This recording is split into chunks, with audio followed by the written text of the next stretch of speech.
Alright, so make our way back up again. Man, it's a short day cycle. Alright, so I'm gonna quickly make a day again.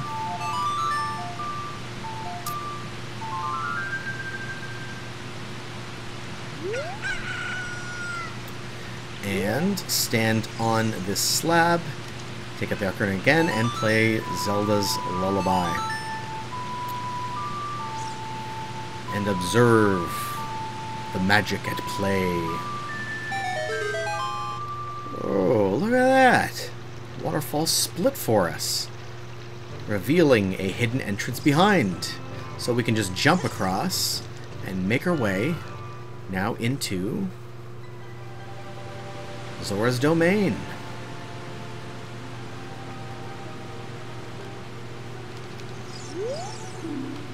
Zora's domain. Just really to the point there. Alright. So explore this area here a little bit first. Just ahead, King Zora's chamber. Show proper respect. So we'll make that the last place that we visit here. First we'll walk around here.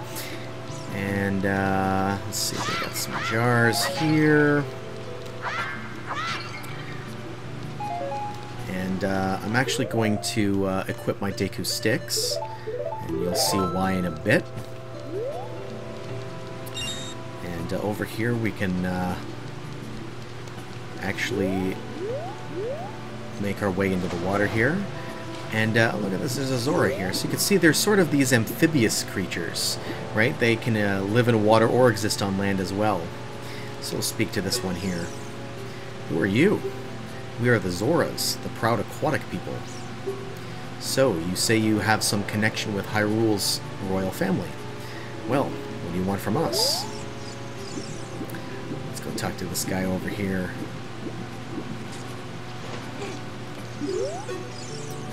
We are good at diving. How about you? If you want to be a master diver, try the diving game at the top of the waterfall. Have you tried it already?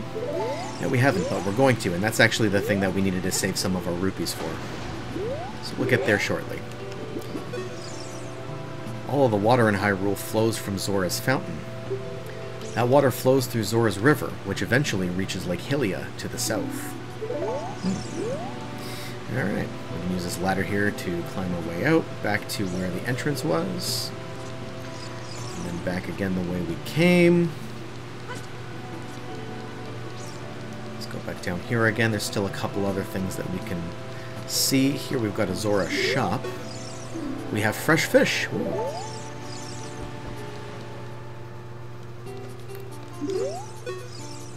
I want to buy a fish, but they are a little too expensive.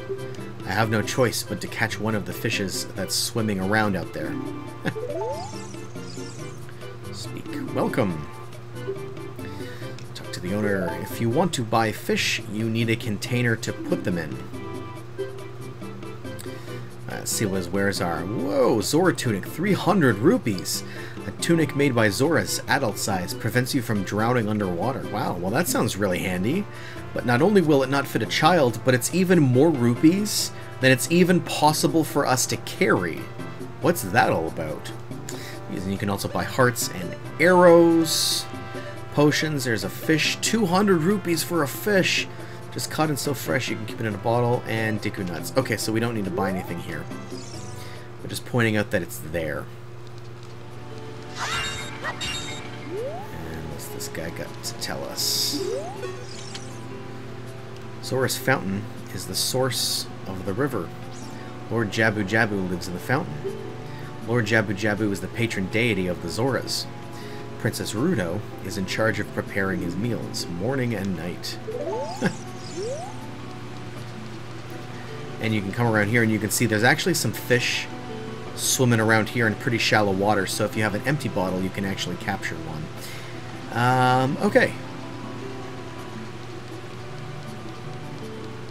So I think we've seen just about everything we need to just for now.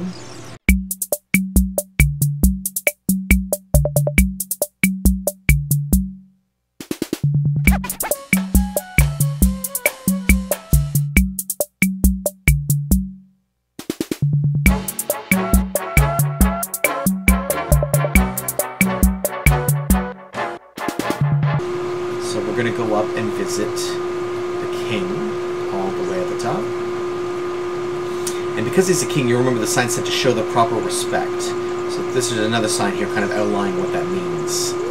King Zora's throne room. To hear the king's royal proclamations, stand on the platform and speak to him. So if you try to go around or talk to him from another place, he won't really bother talking to you. You have to stand up here, right in this spot, and only here will he really give you the time of day. So we'll speak with this giant fat-ass Zora. Oh, my dear sweet Princess Ruto, where has she gone? I'm so worried. And that's apparently all that he says for right now. Where has she gone? I'm so worried. So apparently she is missing. So that's going to be our next immediate goal, is to try to figure out what the heck happened to Princess Ruto. Alright, before we do that, we could do a few other things. First, you'll notice that there are actually lit torches in this area. So that's what we want our Deku sticks equipped for. So first we can bring one down to this torch and light it. And then what we'll do is we'll stop and put our stick away. That's because, you know how there's those other torches that don't look as fancy as this one? They look kind of like cobbled together just by like a bunch of kind of sticks standing up in sort of like a tripod formation so that they stand up. I can't remember if we really covered this or not, but in instances where you have to light multiple torches all at once, if you take too long, they actually go out. And the only way to get them to stay lit is to light them all in one go. And if you can't do it quickly enough, then they gradually do go out. But these kinds of torches right here, once they're lit, they stay lit. So that's kind of why this is sort of like a go-between torch. We want to light this one first, so that way we will have less distance to have to cover between bringing the fire to the other torches. So well, that's why we stopped here and put the Deku stick away so that we don't risk losing it. And now we can start out with a fresh one and try to run as quickly as we can down the way to light the other unlit torches. And they're in a variety of locations. So there's one right there. Run, run, run, run, run. It only gives us just enough time to do this before our stick burns out. There's a second one. And then the third and fourth one are hidden behind the waterfall here, which is kind of tricky. So you gotta hug the wall. But if you can manage to light all four of the torches in one go like that, look at that. It makes a nice big chest appear for us. And inside, we'll find the prize is quite worth it. Huzzah!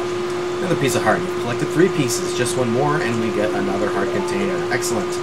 Okay, now that we've got that taken care of, what we want to do now is once again make our way all the way back up to the top again.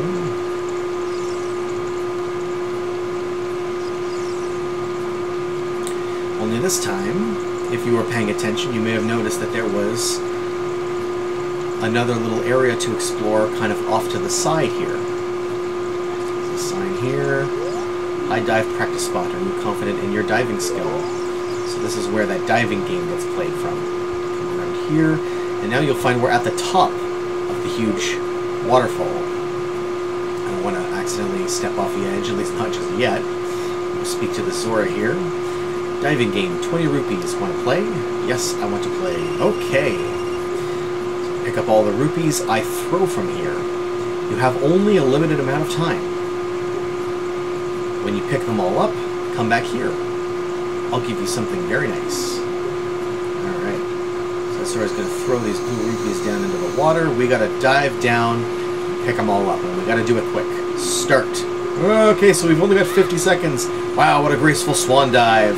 That was beautiful. Alright, so we'll try to line up if we can. The best way to indicate where we're going to dive down to is by if we can see where our shadow is going to be. So try to line your shadow up with one of the rupees. That's the best way.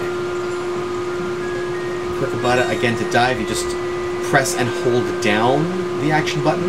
The moment you let go of the dive button, you'll immediately start to surface. And you won't be able to dive again until you return to the surface. Hey, congratulations, I got something very nice for you. Come and get it. Okay, so that wasn't too bad. Whoa.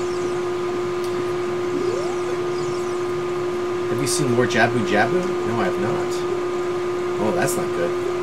Everybody who comes around here should see Lord Jabu-Jabu at least once. Zora's fountain is just beyond King Zora's throne. That is where Lord Jabu-Jabu swims, but unless you have King Zora's permission, you can't go to Zora's fountain. Alright, we'll have to keep that in mind. First, we're just trying to track down what happened to the princess. So we'll make our way all the way back up to the top here. Claim our reward for winning the diving game.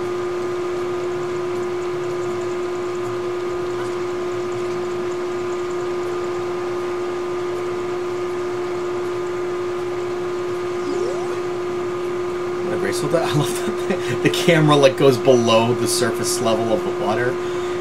What a graceful dive. Now please take this.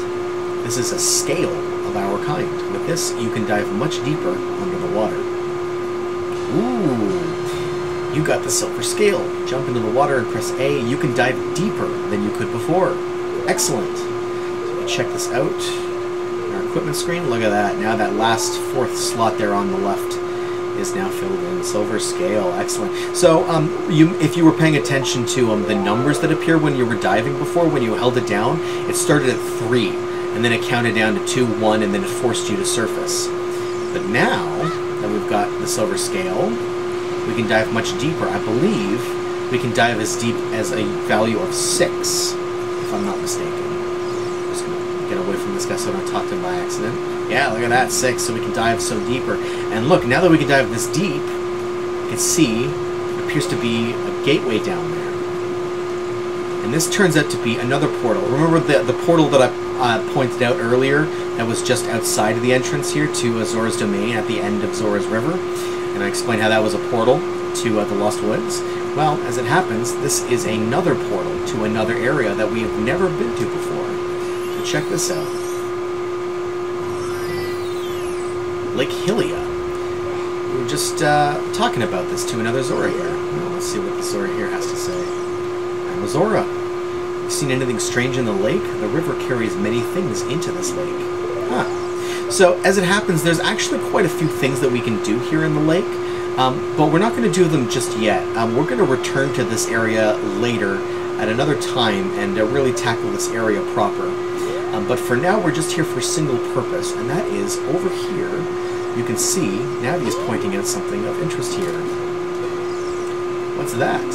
So now, with our newfound deep diving abilities, not only can we enter that portal, but we can actually pick up something down here at the bottom that's even deeper. All the way down at the bottom, there we go. You got an empty bottle. Put something inside and press C to use it. What? Something's already inside. Oh, that's interesting. Alright, well, why don't we come back the way we came, dive down, back through the portal. Bye, Lake Hylia, I'll miss you. Don't worry, we will return. Alright, and come back out on the surface for a second here so that we can check out what the heck this letter in a bottle is all about. The bottle, use it to take the contents out. Huh? Looks like there's something already inside this bottle. It's a letter. Help me. I'm waiting for you inside Lord Jabu-Jabu's belly. Naruto. P.S. Don't tell my father.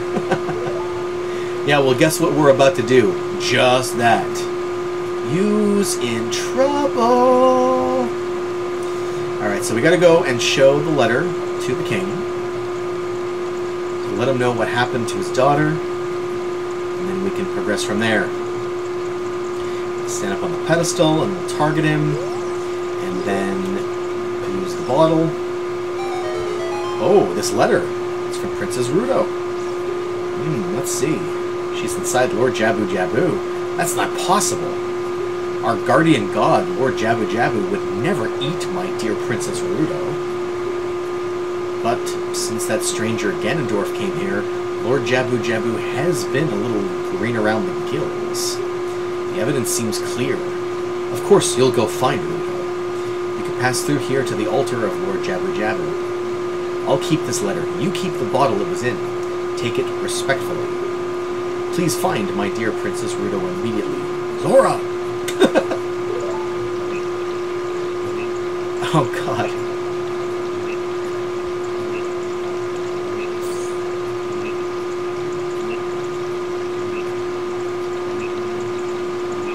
No, no, take your time. I've got nowhere to be. Did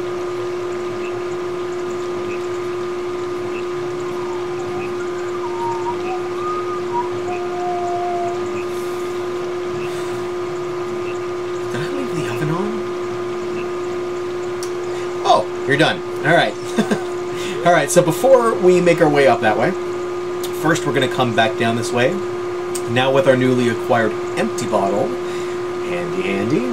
And what we're going to do is go back to that area we saw where there were those fish swimming in shallow waters, and we can use the bottle to capture a fish in a bottle. Got a fish. Use it with C and something might happen. It looks so fresh and delicious.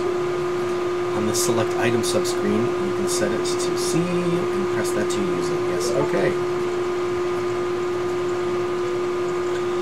Luckily for us, I mean, I guess it is a fantasy game, so anything that can't be explained, you can always just easily chalk it up to it was magic.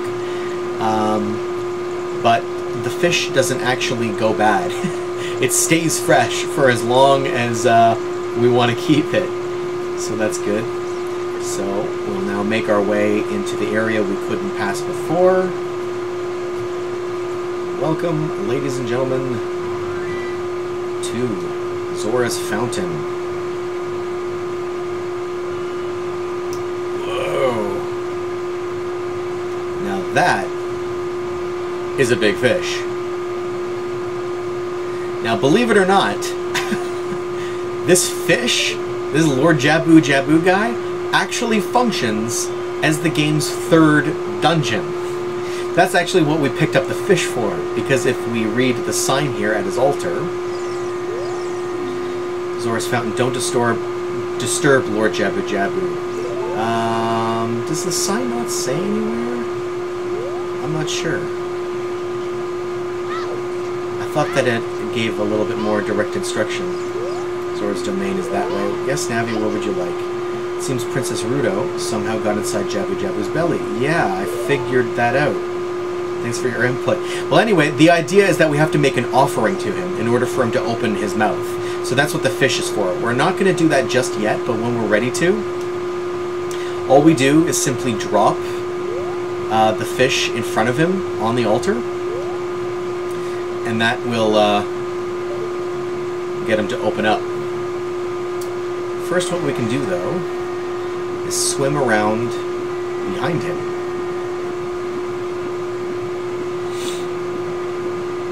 I don't think that time passes in this area, so we shouldn't have to worry about it becoming nighttime. But anyway, so you can see there's this huge area of water here, a big body of water that he's just kind of chilling out in. And there was what looked like kind of a cavern up there on a big ledge over there, but it's much too high for us to be able to reach. But we're not going for that right now anyway. We want to come around this way. And here, this tree that's right here, if we roll into this tree, et voila, another gold Skulltula. And this wall here is actually a fake wall. If we set a bomb by the wall, whoa, the whole thing collapses, and inside you will find the game's third Great Fairies Fountain. Not too shabby. So, get out our Ocarina, you know what to do, play Zelda's Lullaby on the Triforce symbol,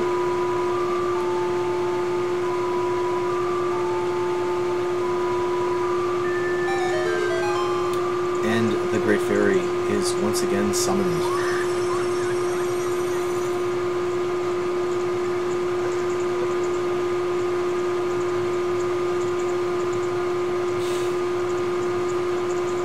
It just never stops being creepy.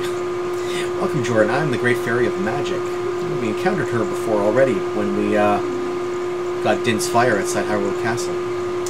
I will give you a magic spell. Please take it.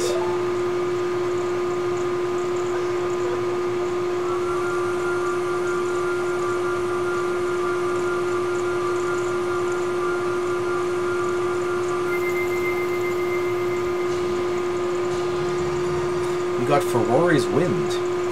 This is warp magic you can use with Seed. Warp when you are in danger. You will teleport to the warp point.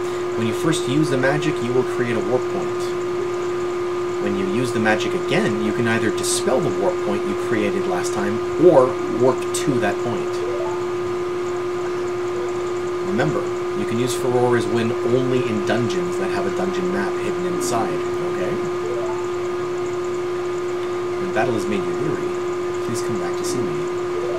Also, now that we have magic power, I forgot to mention this. I did say that she tops up your health when you visit a Great Fairy, but she'll also top up your magic as well. We didn't have magic at that time. Alright, so now we've got a new magic spell, which I would demonstrate, except again, like she pointed out, it only works in dungeons. But her description was pretty... did a good job of explaining how it works anyway. You, wherever you are, you use the magic and it sets that as a point, and then you traverse around the dungeon, and then when you use it a second time, it'll warp you right to that point. Unless, of course, you don't like the fact that that was the point you had set, in which case it'll give you a chance to dispel that point, and then you can set a new point. The thing to remember about it, though, and I don't think that it really points this out to you, though, is that once you use the warp once you travel back to a warp point, that also automatically dispels the point. So it doesn't stay as the point. The second time you use the magic, you either dispel the point or warp to it, and then dispel it. So if you still want that spot to be your continued warp point, you'll have to use the magic again. But, and I believe, if I'm not mistaken, that like Din's Fire also uses 6 magic points. Okay, so basically, we're all ready to go to tackle the next dungeon, and we're going to be doing that next episode, so stay tuned until next week.